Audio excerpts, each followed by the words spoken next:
5 years ago, inside the soaring, glass-domed halls of the Googleplex, the noise of a trillion-dollar empire reached a deafening roar.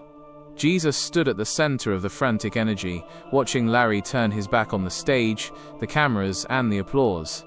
He wasn't running away from his creation. He was seeking the silence of the source. He realized that you cannot hear the future if you are constantly talking to the present.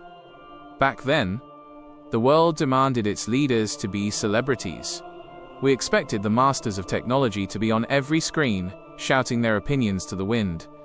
But Larry, he was like a monk who had built a cathedral and then retreated to the mountains to pray.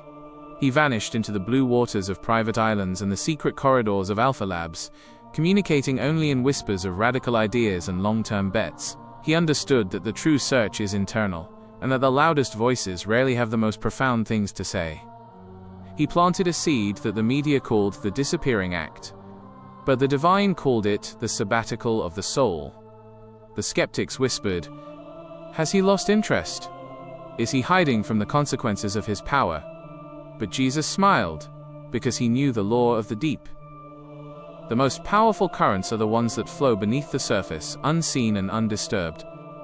He spent his nights obsessed with ambient intelligence, watching from the shadows as the AI he dreamed of finally began to wake up.